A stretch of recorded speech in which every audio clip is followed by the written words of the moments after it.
The morning sun cast long golden rays across the sleek glass facade of the Grand Meridian Hotel in downtown San Jose, its circular driveway buzzing with the quiet hum of luxury vehicles. At precisely 7:56 a.m. on July 18, 2025, a black Lincoln Continental pulled up, its polished surface reflecting the early light. Darius Whitfield stepped out, his navy blue suit tailored to perfection, the crisp white shirt beneath it, accentuating the sharp lines of his attire. His Italian leather shoes clicked softly against the pavement as he adjusted his cufflinks, each movement deliberate, exuding intention and precision. At 42, Darius was the founder and CEO of Whitfield Dynamics, a tech firm managing $5 billion in assets, and today he was set to deliver the keynote address at the SummitNet conference, an event he had personally orchestrated, bringing together 60 of the West Coast's most influential investors. The valet, a young man in his early 20s with a name tag reading Tyler, stood motionless, his eyes flicking to his phone rather than meeting Darius's gaze. Darius held his keys loosely in one hand, waiting for the customary acknowledgement, but none came. Instead, Tyler turned to a co-worker, unloading luggage from another car. "Hey, can you park this one?" he asked, gesturing past Darius to a silver Mercedes that had pulled up behind. The dismissal was subtle but unmistakable. Darius's jaw tightened, but his expression remained composed. He glanced at the hotel's glass doors, no red carpet, no ostentatious signage, just a clean, modern foyer that promised professionalism. Yet, something in the air felt off, like a note played just out of tune. Without a word, Darius walked to the driver's side, slid back into his car, and parked it himself in the guest lot across the drive. The morning air was cool, carrying the faint scent of eucalyptus from nearby trees. As he crossed the driveway, his phone buzzed in his pocket, but he ignored it, his focus on the glass doors ahead.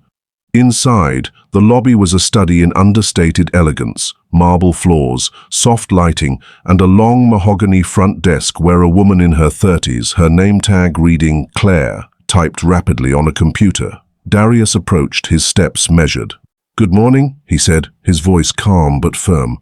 "I'm here for the SummitNet conference. I believe you have the Redwood room reserved for us." Claire glanced up briefly, her eyes scanning him with a quick, almost imperceptible frown.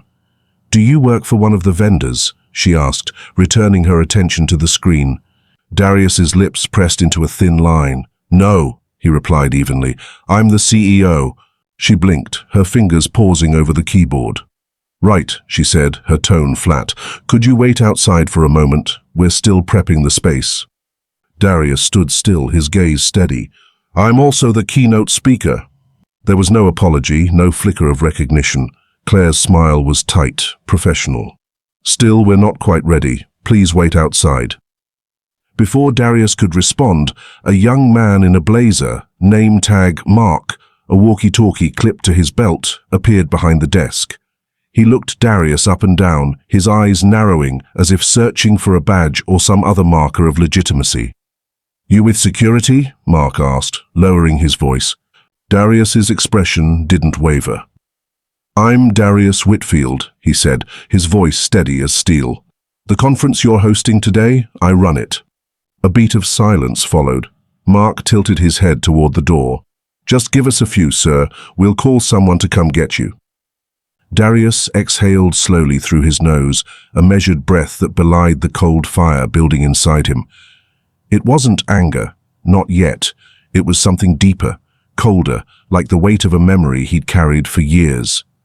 Outside, the driveway was filling with early arrivals, investors in tailored suits, their SummitNet badges glinting under the morning sun. One man, white, in a grey plaid suit, stepped out of a Tesla and was immediately greeted with handshakes and warm smiles from the same staff who had just dismissed Darius. The man barely glanced at Darius as he was escorted through the lobby, his path unimpeded. The glass doors closed behind Darius with a soft hiss as he stepped back onto the pavement. His watch read 8:09 a.m. His speech was scheduled for 9 a.m., leaving him 51 minutes. He had time, but time wasn't the issue. His phone buzzed again, and this time he answered. "Boss, came the voice of Jalen, his assistant, a sharp and loyal 28-year-old who had been with Whitfield Dynamics since its early days. "Just checking. Did they greet you yet?" Darius stared at the hotel doors, his tone calm but edged with something unyielding. "Not exactly." There was a pause on the other end, not shock or disbelief, but a knowing silence. Jalen had heard this tone before, measured without inflection, the kind that meant Darius was cataloging, processing, deciding. "What do you mean, not exactly?" Jalen asked, his voice low but alert. "They asked me to wait outside," Darius replied. Another pause. "Want me to come down?" "No," Darius said. "Stay with the investors. They'll be arriving in the next 15. Let me handle this." He hung up, straightened his tie, and walked back through the doors.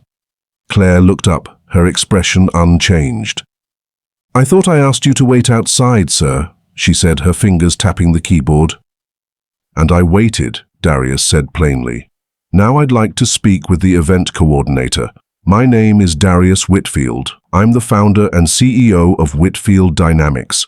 We booked the Redwood Room and 2 floors of your suites for this conference." This time, Claire met his eyes, but there was no apology, only a flicker of doubt, as if she were trying to determine if he was bluffing. "Mr. Whitmore, was it?" she said, mispronouncing his name. She turned to Mark. "Can you call Gina from events?" Mark nodded and stepped away, speaking into his walkie-talkie. Meanwhile, a bellhop wheeled a luggage cart stacked with briefcases past Darius, who stepped aside to let it pass. In the corner of his eye, he caught sight of 2 of his board members stepping out of the elevator, their SummitNet badges clipped to their suits. They greeted a hotel manager who had appeared seemingly out of nowhere to shake their hands. Darius raised a hand to get the manager's attention, but the man glanced at him, hesitated, then turned away. "Ma'am?" Darius said, turning back to Claire, his voice calm but carrying a weight that filled the space. "I'm going to say this one more time. I'm not a guest. I'm not with security. I'm not delivering anything. I'm the reason these people are staying here. I organized this entire summit. I brought 60 of the most influential investors in West Coast tech into this building today." Claire opened her mouth, but before she could speak, Mark returned. "She's on her way," he said. Then, after a pause, added, "You really the CEO?" Darius gave a small, humorless smile. "I didn't just build this company. I financed it. I wrote the first line of code, I signed the contract with this hotel, and I chose this location because I believed in the idea of professional courtesy." He leaned slightly forward. "I've got $5 billion under management, and I almost trusted you to help grow that." The silence that followed was heavy, not with disbelief, but with discomfort. Claire shifted, her fingers hovering over the keyboard, suddenly unsure. Before she could respond, Gina, the event coordinator, walked briskly into the lobby, holding a folder and already talking. "Mr. Whitfield, I am so sorry for the delay," she said, her tone professional but rushed. "We weren't informed you'd arrived. Please, come with me. We have the Redwood Room set and coffee being served. The investors are already gathering." The staff who had asked Darius to step outside parted like water as he followed Gina past the desk, past Mark, past Claire, whose face was now flushed, whether from embarrassment or something else, Darius couldn't tell. He didn't speak again. He didn't need to. What they had failed to see wasn't a man trying to sneak into a space where he didn't belong. What they had missed was a man who owned the space, standing still, giving them a chance to correct themselves. They had chosen not to. The Redwood Room sat at the back of the hotel's conference wing, down a hallway lined with abstract artwork and muted carpeting.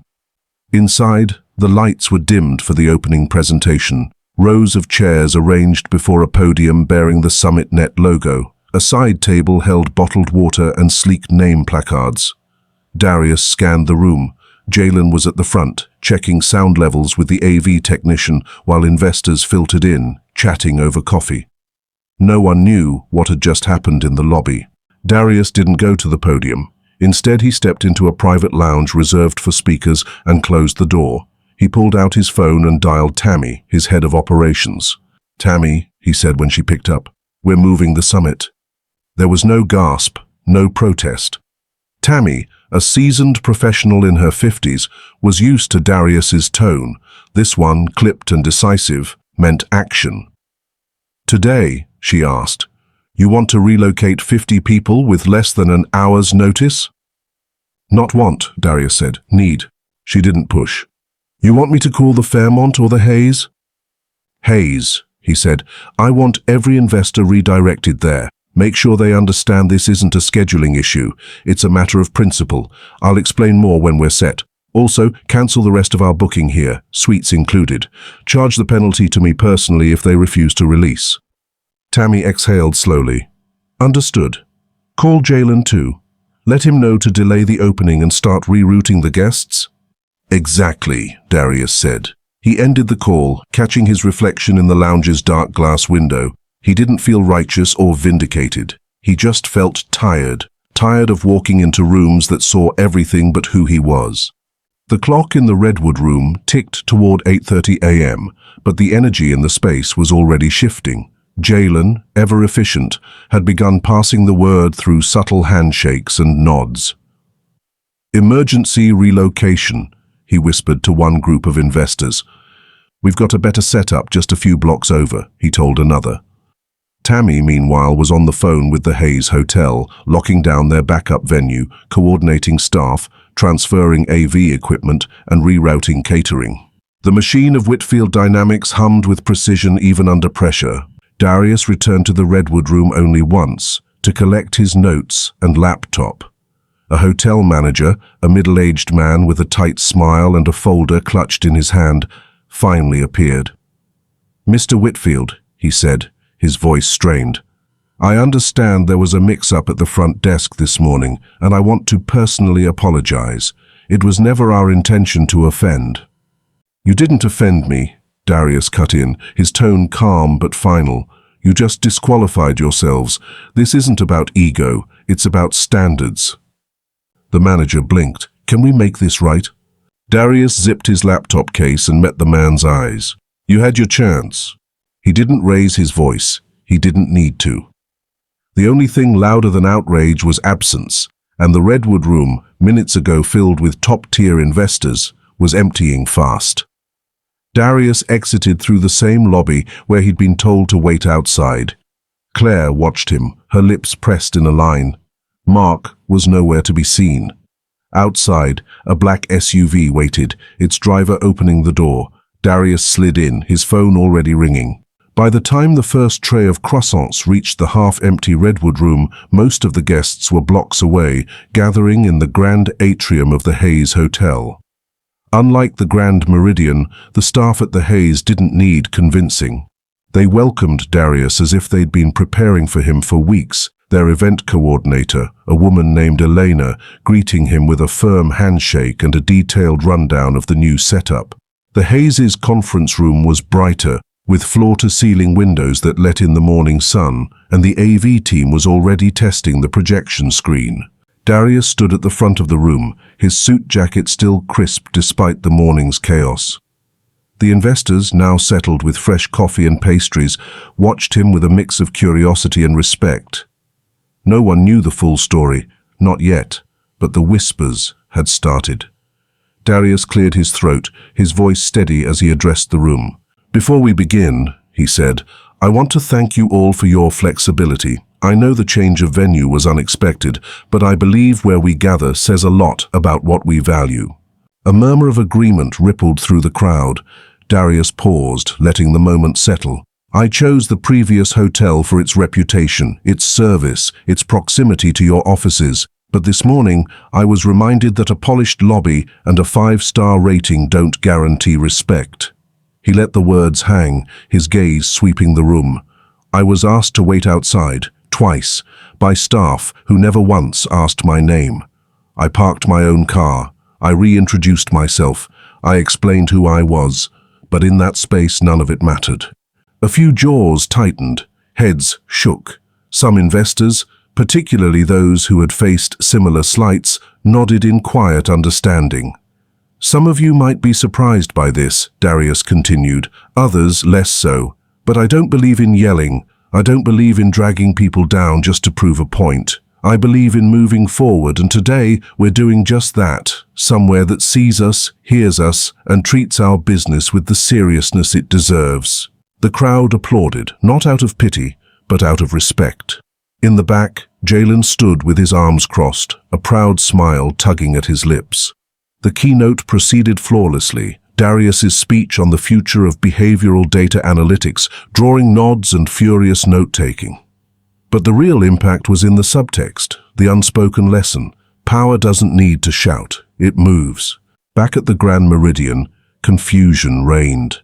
Claire, the front desk clerk, kept checking her screen, scrolling through the guest list and room blocks, her brow furrowed. She picked up the phone. "Gina, the conference guests, they're leaving." Gina, in the loading bay helping the AV team pack up, froze. "What do you mean, leaving?" "I mean, people are checking out. They're canceling their keys. Some just walked out without saying anything."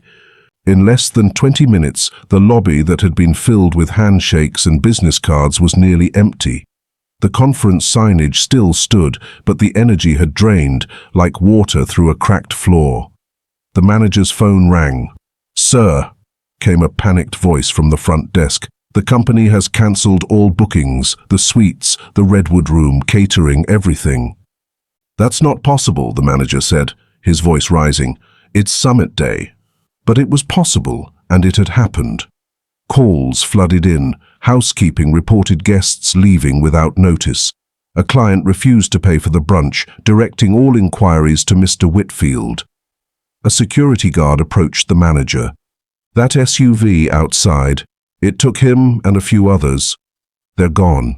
The shift was like watching dominoes fall. No screaming, no accusations, just disappearance. The Grand Meridian was left with empty rooms, untouched coffee urns, and a catering team standing idle, unsure whether to plate the food. The manager stared at a formal notice from Whitfield Dynamics, terminating their agreement effective immediately. No lawsuit, no threats, just a clean severance and a heavy cost. By late afternoon, the sun cut long shadows across the streets of San Jose. Darius sat in the back of the SUV, his suit jacket folded neatly beside him, his tie loosened. Jalen, scrolling through emails on his tablet, broke the silence. "You sure you don't want me to write a public statement? People are already starting to post. Someone from Marlowe and Banks took a video of you walking out." Darius shook his head, leaning back against the seat. "Let them talk. I'm not here to go viral." Outside, the city moved on. Kids rode bikes on the sidewalk. A woman in a red jacket helped an older man into a dental office. A billboard flashed an ad for a startup accelerator. Inside the SUV, there was a quiet wait. Jalen glanced over.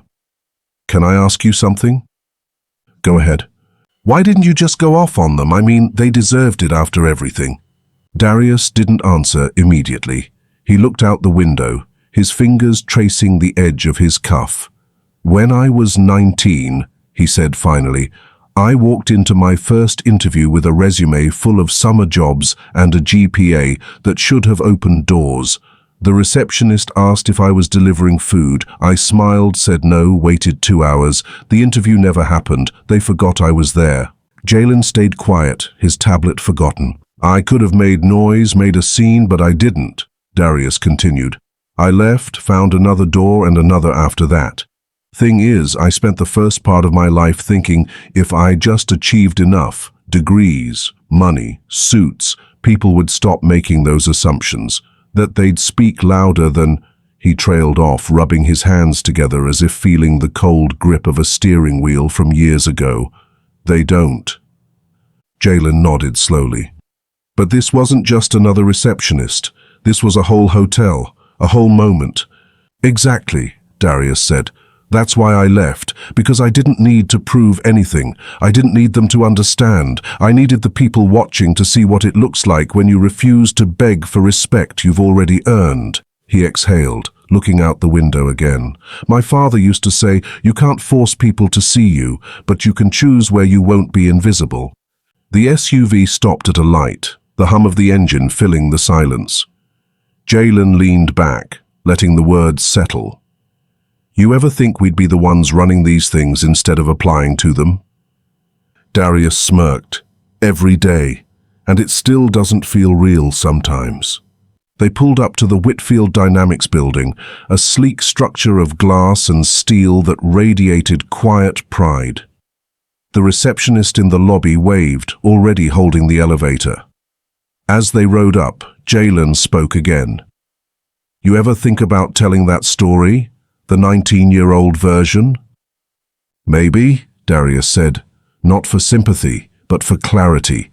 Because people think this stuff just happens now and then, one bad day, one rude employee. But it's never just about one moment.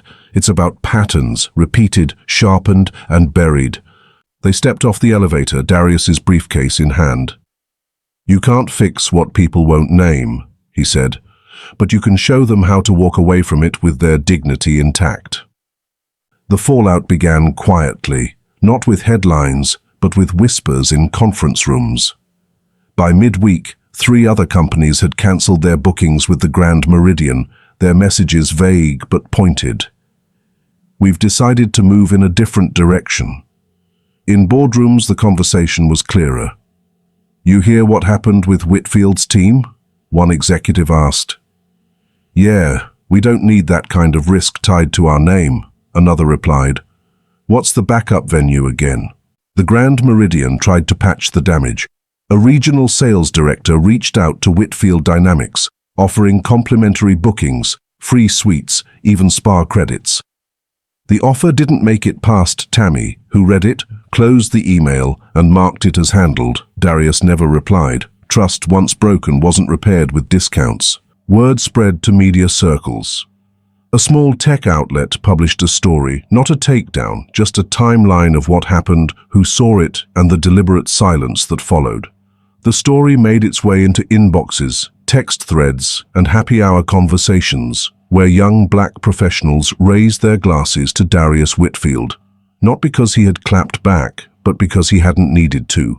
Sometimes, the strongest move was walking away from a room that never deserved you. That evening, Darius stood by the floor-to-ceiling windows of his office, a mug of black coffee in hand. The sky was a flat silver, the city quiet below. A soft knock came at the door. Come in, he said, not turning around.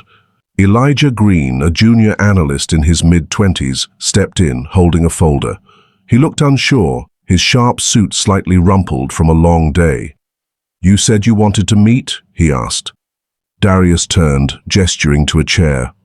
Elijah sat setting the folder on his lap, but not opening it. I heard what happened at the hotel, he said finally. Some of us were talking about it in the lunchroom yesterday. Darius let the silence hold, steady and unpressured. I guess I just wanted to ask, Elijah continued, how do you not let it get to you? How do you stay calm when it's that obvious? Darius smiled slightly. You think I stayed calm? Elijah paused. Didn't you? No, Darius said, setting his coffee down. I just didn't let them see it. You know what they saw when I walked into that hotel? A man standing where they didn't think he should be. Nothing else mattered. Not the work, not the contracts, not the conference. Just their own picture of what power looks like and who doesn't fit it. Elijah leaned forward. So why not confront them? Why not tear into them and let the world see? Because the world already sees, Darius said. That's not the problem. The real fight isn't about proving anything to them. It's about teaching the people who come after us that you don't need their approval to make moves. You don't need permission to belong. Elijah nodded, the words landing heavily. You handled it with class, he said. If it were me, I don't know. That's the thing, Darius said. You don't have to know. You just have to remember this. Never trade your composure for someone else's ignorance.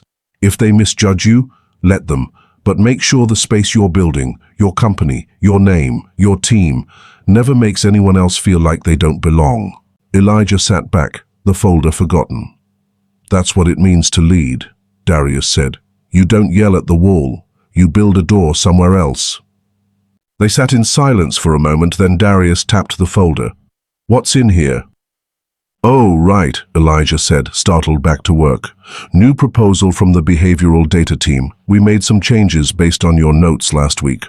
Darius flipped it open, scanning the first page. Good, let's meet with the team this afternoon.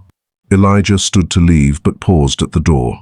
Thank you, he said, for showing us how to move without ever lowering yourself. Darius gave a quiet nod. Outside, the city carried on, oblivious to the weight of the day. But those who had noticed, those who had seen Darius walk away with his dignity intact, they wouldn't forget. This wasn't just about one man and one hotel. It was about every room people walk into where someone looks up and sees only half the story. It was about the quiet power of action over reaction, of rewriting the rules without picking up the pen they tried to hand you. If you liked this story, please like, subscribe, and share it with others so they can learn something from it too.